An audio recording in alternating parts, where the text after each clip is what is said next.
संक्षिप्त शिव पुराण विंध्येश्वर संहिता भाग 7 बंधन और मोक्ष का विवेचन, शिव पूजा का उपदेश, लिंग आदि में शिव पूजन का विधान, भस्म के स्वरूप का निरूपण और महत्व, शिव एवं गुरु शब्द की व्युत्पत्ति तथा शिव के भस्म धारण का रहस्य। ऋषि बोले, सर्वज्ञों में श्रेष्ठ सूत जी, बंधन और मोक्ष का स्वरूप क्या है, यह हमें बताएं। सूत जी ने कहा, महर्षियों, मैं बंधन और मोक्ष का स्वरूप तथा मोक्ष के उपाय का वर्णन करूंगा। तुम लोग आदर पूर्वक सुनो। जो प्रकृति आदि 8 बंधनों से बंधा हुआ है, वह जीव बद्ध कहलाता है, और जो उन 8 बंधनों से छूटा हुआ है, उसे मुक्त कहते हैं। प्रकृति आदि को वश में कर लेना मोक्ष कहलाता है। बंधन आगंतुक है और मोक्ष स्वतः सिद्ध है। बद्ध जीव जब बंधन से मुक्त हो जाता है, तब उसे मुक्त जीव कहते हैं। प्रकृति, बुद्धि, त्रिगुणात्मक अहंकार और 5 तन्मात्राएं, इन्हें ज्ञानी पुरुष प्रकृत्याध्यष्टक मानते हैं। प्रकृति आदि 8 तत्वों के समूह से देह की उत्पत्ति हुई है। देह से कर्म उत्पन्न होता है और फिर कर्म से नूतन देह की उत्पत्ति होती है। इस प्रकार बारंबार जन्म और कर्म होते रहते हैं। शरीर को स्थूल, सूक्ष्म और कारण के भेद से 3 प्रकार का जानना चाहिए। स्थूल शरीर व्यापार करने वाला, यानी जागृत अवस्था में। सूक्ष्म शरीर जागृत और स्वप्न अवस्था में इंद्रिय भोग प्रदान करने वाला, तथा कारण शरीर सुषुप्त अवस्था में आत्मानंद की अनुभूति कराने वाला कहा गया है। जीव को उसके प्रारब्ध कर्म अनुसार सुख दुख प्राप्त होते हैं। वह अपने पुण्य कर्मों के फलस्वरूप सुख और पाप कर्मों के फलस्वरूप दुख का उपभोग करता है। अतः कर्म पाश से बंधा हुआ जीव अपने त्रिविध शरीर से होने वाले शुभाशुभ कर्मों द्वारा सदा चक्र की भांति बारंबार घुमाया जाता है। इस चक्रवत भ्रमण की निवृत्ति के लिए चक्रकर्ता का स्तवन एवं आराधना करना चाहिए। प्रकृति आदि जो 8 पाश बतलाए गए हैं, उनका समुदाय ही महाचक्र है, और जो प्रकृति से परे है, वे परमात्मा शिव हैं। भगवान महेश्वर ही प्रकृति आदि महाचक्र के कर्ता हैं, क्योंकि वे प्रकृति से परे हैं। जैसे बकायन नामक वृक्ष का थला जल को पीता और उगलता है, उसी प्रकार शिव प्रकृति आदि को अपने वश में करके उस पर शासन करते हैं। उन्होंने सबको वश में कर लिया है, इसलिए वे शिव कहे गए हैं। शिव ही सर्वज्ञ, परिपूर्ण और निष्प्रह हैं। सर्वज्ञ, तृप्ति, आनंद, अनादि, बोध, स्वतंत्रता, नित्य, आलुप्त, शक्ति से संयुक्त होना और अपने भीतर अनंत शक्तियों को धारण करना, महेश्वर के इन 6 प्रकार के मानसिक ऐश्वर्यों को केवल वेद ही जानता है। अतः भगवान शिव के अनुग्रह से ही प्रकृति आदि 8 तत्व वश में होते हैं। भगवान शिव का कृपा प्रसाद प्राप्त करने के लिए उन्हीं का पूजन करना चाहिए। यदि कहें शिव तो परिपूर्ण है, निष्प्रह है, उनकी पूजा कैसे हो सकती है, तो इसका उत्तर यह है कि भगवान शिव के उद्देश्य से उनकी प्रसन्नता के लिए किया हुआ सत्कर्म उनके कृपा प्रसाद को प्राप्त कराने वाला होता है। शिवलिंग में, शिव की प्रतिमा में तथा शिव भक्त जनों में शिव की भावना करके उनकी प्रसन्नता के लिए पूजा करनी चाहिए। यह पूजन शरीर से, मन से, वाणी से और धन से भी किया जा सकता है। उस पूजा से महेश्वर शिव, जो प्रकृति से परे हैं, पूज कर विशेष कृपा करते हैं और उनका यह कृपा प्रसाद सत्य होता है। शिव की कृपा से कर्म आदि सभी बंधन अपने वश में हो जाते हैं। कर्म से लेकर प्रकृति पर्यंत सब कुछ जब वश में हो जाता है, तब वह जीव मुक्त कहलाता है। परमेश्वर शिव की कृपा से जब कर्मजनित शरीर अपने वश में हो जाता है, तब भगवान शिव के लोक में निवास का सौभाग्य प्राप्त होता है। इसको सालोक्य मुक्ति कहते हैं। जब तन्मात्राएं वश में हो जाती हैं, तब जीव जगदम्बिका सहित शिव का सामीप्य प्राप्त कर लेता है, और सामीप्य मुक्ति है। इसके आयुध आदि और क्रिया आदि सब कुछ भगवान शिव के समान हो जाते हैं। भगवान का महाप्रसाद प्राप्त होने पर बुद्धि भी वश में हो जाती है। बुद्धि प्रकृति का कार्य है। उसका वश में होने के कारण सृष्टि मुक्ति कहा जाता है। पुनः भगवान का महान अनुग्रह प्राप्त होने पर प्रकृति वश में हो जाएगी। उस समय भगवान शिव का मानसिक ऐश्वर्य बिना यत्न के ही प्राप्त हो जाएगा। सर्वज्ञता और तृप्ति आदि जो शिव के ऐश्वर्य हैं, उन्हें पाकर मुक्त पुरुष अपने आत्मा में ही विराजमान होते हैं। वेद और शास्त्रों में विश्वास रखने वाले विद्वान पुरुष इसी को सामुज्य मुक्ति कहते हैं। इस प्रकार लिंग आदि में शिव की पूजा करने से क्रमशः मुक्ति स्वतः प्राप्त हो जाती है। इसलिए शिव का कृपा प्रसाद प्राप्त करने के लिए तत्संबंधी क्रिया आदि के द्वारा उन्हीं का पूजन करना चाहिए। शिव क्रिया, शिव तप, शिव मंत्र जप, शिव ज्ञान, शिव ध्यान के लिए सदा उत्तरोत्तर अभ्यास बढ़ाना चाहिए। प्रतिदिन प्रातः काल से रात को सोते समय तक और जन्म काल से लेकर मृत्यु पर्यंत सारा समय भगवान शिव के चिंतन में ही बिताना चाहिए। सद्योजाति मंत्रों तथा नाना प्रकार के पुष्पों से जो शिव की पूजा करता है वह शिव को ही प्राप्त होता है। ऋषि बोले, उत्तम व्रत का पालन करने वाले सूत जी, लिंग आदि में शिव की पूजा का क्या विधान है, ये हमें बताइए। सूत जी ने कहा, द्विजों, मैं लिंग के क्रम का यथावत वर्णन कर रहा हूं, तुम सब लोग सुनो। वह प्रणव ही समस्त अभिष्ट वस्तुओं को देने वाला प्रथम लिंग है। उसे सूक्ष्म प्रणव स्वरूप समझो। सूक्ष्म लिंग निष्कल होता है और स्थूल लिंग सकल। पंचाक्षर मंत्र को ही स्थूल लिंग कहते हैं। उन दोनों प्रकार के लिंगों का पूजन तब कहलाता है। वे दोनों ही लिंग साक्षात मोक्ष देने वाले हैं। पौरुष लिंग और प्रकृति लिंग के रूप में बहुत से लिंग हैं। उन्हें भगवान शिव ही विस्तार पूर्वक बता सकते हैं, दूसरा कोई नहीं जानता। पृथ्वी के विकारभूत जो जो लिंग ज्ञात हैं, उनको मैं तुम्हें बता रहा हूं। उनमें स्वयंभू लिंग प्रथम है, दूसरा बिंदु लिंग, तीसरा प्रतिष्ठित लिंग, चौथा चर लिंग और पांचवा गुरुलिंग है। देव ऋषियों की तपस्या से संतुष्ट हो उनके समीप प्रकट होने के लिए पृथ्वी के अंतर्गत बीज रूप से व्याप्त हुए भगवान शिव वृक्ष के अंकुर की भांति भूमि को भेद कर नादलिंग के रूप में व्यक्त हो जाते हैं। वे स्वतः व्यक्त हुए शिव ही स्वयं प्रकट होने के कारण स्वयंभू नाम धारण करते हैं। ज्ञानी जन उसे स्वयंभू लिंग के रूप में जानते हैं। उस स्वयंभू लिंग के पूजन से उपासक का ज्ञान स्वयं ही बढ़ने लगता है। सोने चांदी आदि के पत्र पर, भूमि पर अथवा वेदी पर अपने हाथ से लिखित जो शुद्ध प्रणव मंत्र रूप लिंग है, उनमें तथा मंत्र लिंग का आलेखन करके उसमें भगवान शिव की प्रतिष्ठा और आवाहन करें। ऐसा बिंदुनादमय लिंग स्थावर और जंगम दोनों ही प्रकार के होते हैं। इसमें शिव का दर्शन भावनामय ही है, ऐसा निसंदेह कहा जा सकता है। जिसको जहां भगवान शंकर के प्रकट होने का विश्वास हो, उसके लिए वहीं प्रकट होकर वे अभीष्ट फल प्रदान करते हैं। अपने हाथ से लिखे हुए मंत्र तथा यंत्र अथवा अकृत्रिम स्थावर आदि में भगवान शिव का आवाहन करके 16 उपचारों से उनकी पूजा करें। ऐसा करने से साधक स्वयं ही ऐश्वर्य को प्राप्त कर लेता है और इस साधन के अभ्यास से उसको ज्ञान भी होता है।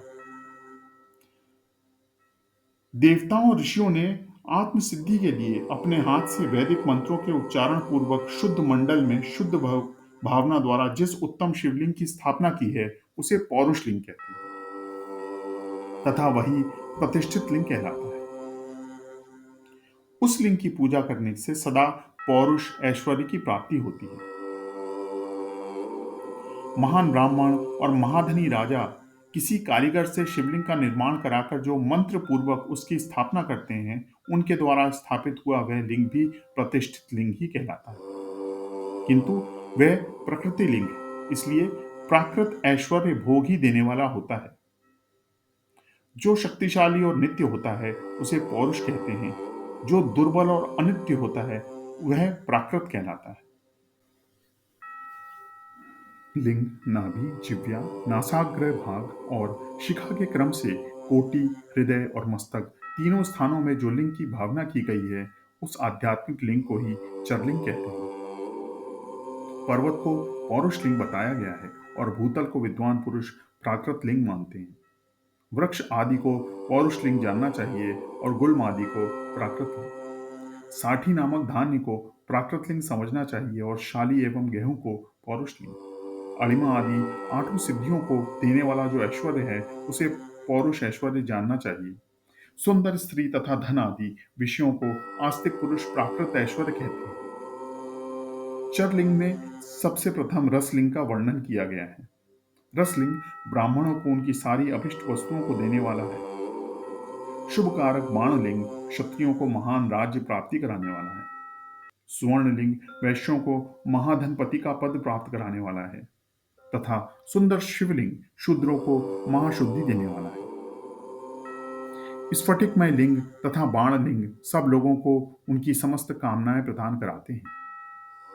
अपना ना हो तो दूसरे का स्फटिक या बाणलिंग भी पूजा के लिए निषिद्ध नहीं है। स्त्रियों विशेषता सद्भाव के लिए पार्थिव लिंग की पूजा का विधान है। प्रवृत्ति मार्ग में स्थित विधवाओं के लिए स्फटिक लिंग की पूजा बताई गई है, परंतु विरक्त विधवाओं के लिए रसलिंग की पूजा ही श्रेष्ठ मानी गई है।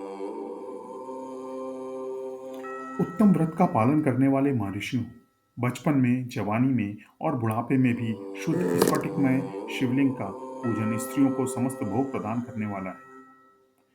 ग्रहासक्त स्त्रियों के लिए पीठ पूजा भूतल पर संपूर्ण अभिष्ट को देने वाली है। प्रवृत्ति मार्ग में चलने वाला पुरुष सुपात्र गुरु के संयोग से ही समस्त पूजा कर्म संपन्न करे। इष्ट देव का अभिषेक करने के पश्चात अघानी के चावल से बने हुए खीर आदि के पकवानों द्वारा नैवेद्य अर्पण करे।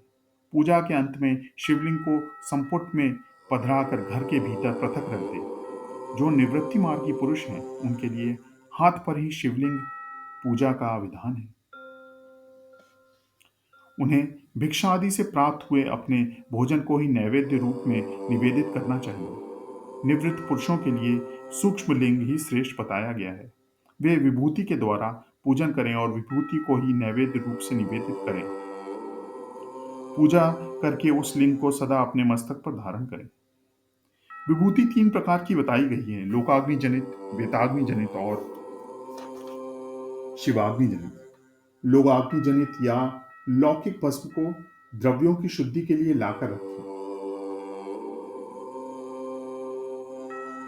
वस्तु विशेष की शुद्धि के लिए यथा योग्य सजल अथवा निर्जल भस्म का उपयोग करना चाहिए। वेदाग्नि जनित जो भस्म है, उसको उन वैदिक कर्मों के अंत में धारण करना चाहिए। मंत्र और क्रिया से जनित जो होम कर्म है, वह अग्नि में भस्म का रूप धारण करता है। उस भस्म को धारण करने से वह कर्म आत्मा में आरोपित हो जाता है। अघोर मूर्तिधारी शिव का जो अपना मंत्र है, उसे पढ़कर बेल की लकड़ी को जलाएं। उस मंत्र से अभिमंत्रित अग्नि को शिवाग्नि कहा गया है। उसके द्वारा जले हुए काष्ठ का जो भस्म है, वह शिवाग्नि जनित है। कपिला गाय के गोबर अथवा गाय मात्र के गोबर को तथा शमी, पीपल, पलाश, बड़, अमलतास और बेर, इनकी लकड़ियों को शिवाग्नि से जलाएं। यह शुद्ध भस्म शिवाग्नि जनित माना गया है। अथवा कुश की अग्नि में शिव मंत्र के उच्चारण पूर्वक काष्ठ को जलाएं। फिर उस भस्म को कपड़े से अच्छी तरह छानकर नए घड़े में भरकर रख लें। उसे समय समय पर अपनी कांति या शोभा की वृद्धि के लिए धारण करें। ऐसा करने वाला पुरुष सम्मानित एवं पूजित होता है। पूर्व काल में भगवान शिव ने भस्म शब्द का ऐसा ही अर्थ प्रकट किया है। जैसे राजा अपने राज्य में सारभूत को ग्रहण करता है, जैसे मनुष्य सस्य आदि को जलाकर उसका सार ग्रहण करते हैं, तथा जैसे जठरानल नाना प्रकार के भक्ष्य भोज्य आदि पदार्थों को भारी मात्रा में ग्रहण करके जलाता है, जलाकर सारतर वस्तु ग्रहण करता है और उस सारतर वस्तु से स्वदेह का पोषण करता है, उसी प्रकार प्रपंचकर्ता परमेश्वर शिव ने भी अपने आधेय रूप से विद्यमान प्रपंच को जलाकर भस्म रूप से उसके सार तत्व को ग्रहण किया है। प्रपंच को दग्ध करके शिव ने उसके भस्म को अपने शरीर में लगाया है। राख भभूत पोतने के बहाने जगत के सार को ही ग्रहण किया है। अपने शरीर में अपने लिए रत्न स्वरूप भस्म को इस प्रकार स्थापित किया है: आकाश के सार तत्व से केश, वायु के सार तत्व से मुख, अग्नि के सार तत्व से हृदय, जल के सार तत्व से कटिभाग और पृथ्वी के सार तत्व से घुटने को धारण किया है। इसी तरह उनके सारे अंग विभिन्न वस्तुओं के सार रूप हैं। महेश्वर ने अपने ललाट में तिलक रूप से जो त्रिपुंड धारण किया है वह ब्रह्मा विष्णु और रुद्र का सार तत्व है। वे सब इन वस्तुओं को जगत अभ्युदय का हेतु मानते हैं। इन भगवान शिव ने ही प्रपंच के सार सर्वस्व को अपने वश में किया है, अतः इन्हें अपने वश में करने वाला दूसरा कोई नहीं। जैसे समस्त मृगों का हिंसक मृग सिंह कहलाता है और उसकी हिंसा करने वाला दूसरा कोई मृग नहीं, अतः उसे सिंह कहा गया है। शकार का अर्थ नित्य सुख एवं आनंद, इकार का अर्थ है पुरुष और वकार का अर्थ है अमृत स्वरूपा शक्ति। इन सब का सम्मिलित रूप ही शिव कहलाता है। अतः इस रूप में भगवान शिव को अपना आत्मा मानकर उनकी पूजा करनी चाहिए। अतः पहले अपने अंगों में भस्म मलें, फिर ललाट में उत्तम त्रिपुंड धारण करें। पूजा काल में सजल भस्म का उपयोग होता है और द्रव्य शुद्धि के लिए निर्जल भस्म का। गुणातीत परम शिव राजस आदि सविकार गुणों का अवरोध करते हैं, दूर हटाते हैं। इसलिए वे सबके गुरु रूप का आश्रय लेकर स्थित हैं। गुरु विश्वासी शिष्यों के तीनों गुणों को पहले दूर करके फिर उन्हें शिव तत्व का बोध कराते हैं, इसलिए गुरु कहलाते हैं। गुरु की पूजा परमात्मा शिव की ही पूजा है। गुरु के उपयोग से बचा हुआ सारा पदार्थ आत्मशुद्धि कराने वाला होता है। गुरु की आज्ञा के बिना उपयोग में लाया हुआ सब कुछ वैसा ही है जैसे चोर चोरी करके लाई हुई वस्तु का उपयोग करता है। गुरु से भी विशेष ज्ञानवान पुरुष मिल जाए तो उसे भी यत्नपूर्वक गुरु गुरु बना लेना चाहिए। अज्ञान रूपी बंधन से छूटना ही जीव मात्र के लिए साध्य पुरुषार्थ है, अतः जो विशेष ज्ञानवान है वही जीव को उस बंधन से छुड़ा सकता है। जन्म और मरण रूप द्वंद्व को भगवान शिव की माया ने ही अर्पित कर किया है। जो उन दोनों को शिव की माया को ही अर्पित कर देता है वह फिर शरीर के बंधन में नहीं पड़ता। जब तक शरीर रहता है तब तक जो क्रिया के ही अधीन है वह जीव बद्ध कहलाता है। स्थूल सूक्ष्म और कारण तीनों शरीरों को वश में कर लेने पर जीव का मोक्ष हो जाता है, ऐसा ज्ञानी पुरुषों का कथन है। माया चक्र के निर्माता भगवान शिव ही परम कारण हैं। वे अपनी माया के दिए हुए द्वंद्व का स्वयं ही परिमार्जन करते हैं, अतः शिव के द्वारा कल्पित हुआ द्वंद्व उन्हीं को समर्पित कर देना चाहिए। जो शिव की पूजा में तत्पर हो वह मौन रहे, सत्य आदि गुणों से संयुक्त हो तथा क्रिया जप तप ज्ञान और ध्यान में से एक एक का अनुष्ठान करता रहे। ऐश्वर्य दिव्य शरीर की प्राप्ति, ज्ञान उदय, अज्ञान का निवारण और भगवान शिव के सामीप्य का लाभ, ये क्रमशः क्रिया आदि के फल है। निष्काम कर्म करने से अज्ञान का निवारण हो जाने के कारण शिव भक्त पुरुष उसके यथोक्त फल को पाता है। शिव भक्त पुरुष देश काल शरीर और धन के अनुसार यथा योग्य क्रिया आदि का अनुष्ठान करे। न्यायोपार्जित उत्तम धन से निर्वाह करते हुए विद्वान पुरुष शिव के स्थान में निवास करे। जीव हिंसा आदि से रहित और अत्यंत क्लेश शून्य जीवन बिताते हुए पंचाक्षर मंत्र के जप से अभिमंत्रित अन्न और जल को सुख स्वरूप माना गया है। अथवा कहते हैं कि दरिद्र पुरुष के लिए भिक्षा से प्राप्त हुआ अन्न ज्ञान देने वाला होता है। शिव भक्त को भिक्षान्न प्राप्त हो तो वह शिव भक्ति को बढ़ाता है। शिव योगी पुरुष भिक्षान्न को शंभु सत्र कहते हैं, जिस पर किसी भी उपाय से जहां कहीं भी भूतल पर शुद्ध अन्न का भोजन करते हुए सदा मौन भाव से रहें और अपने साधना का रहस्य किसी पर प्रकट न करें। भक्तों के समक्ष ही शिव के महत्व को प्रकाशित करें।